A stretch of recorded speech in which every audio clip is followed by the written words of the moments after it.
Hello, good day mga moms. Sorry ngayon lang ako nakapag upload ng video. Sobrang busy lang sa work. At tara po, samahan mo kami pumunta sa Albany. Twice na kami nagpunta.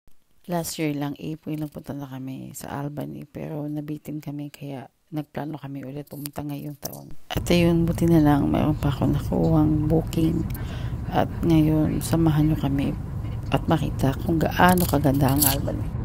5 hours drive dito mula sa bahay, kaya malayo-layo talagang drive na pupuntahan namin. Kahit sobrang layo ng Albany, nakakawiling makita ang mga puno sa paligid. Sobrang breathtaking talaga ang mga puno sa paligid at nakaka-relax silang tingnan.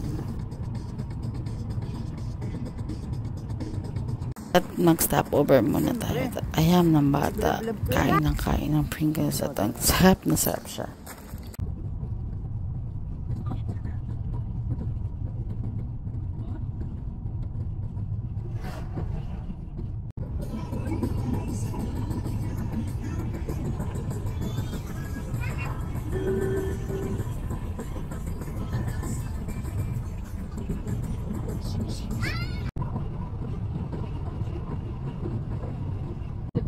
Dito na po tayo after 5 hours of long drive. Welcome to Albany.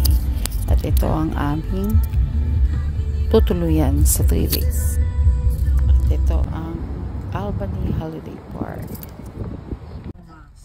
Sorry ka, say sorry. Samahan nyo kami at silipin kung ano ang itsura ng cabin ng aming tutuluyan for 3 days.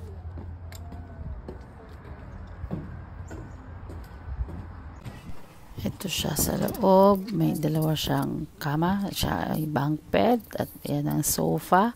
May sarili siyang TV. May microwave. May fridge. May kitchen. At ito ang toilet at bathroom. At ito ang master's bedroom.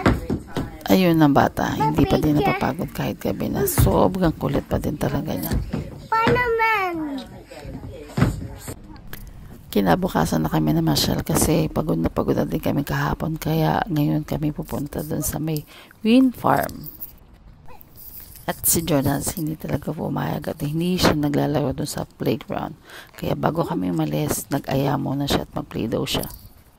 Mostly ang mga suburb dito may mga sariling playground siya, kompleto talaga, may slide, may swing.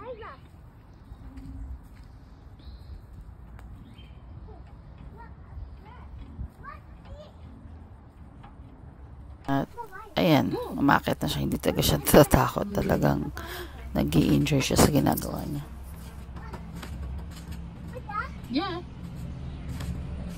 Nag-play yata siya for almost 10 to 15 minutes bago kami tuluyang magpunta sa wind farm.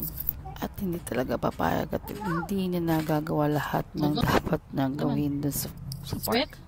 Gusto mo yun eh. Pero sobrang enjoy siya dun sa swing kahit siya lang mag-isa ang naglalaro.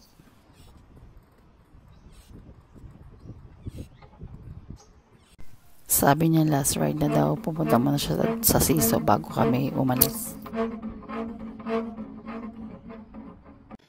Ito ang mga itsura ng mga cottages dito. Yan, mga malilit lang pero okay na for the family.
Dami na nagdadating.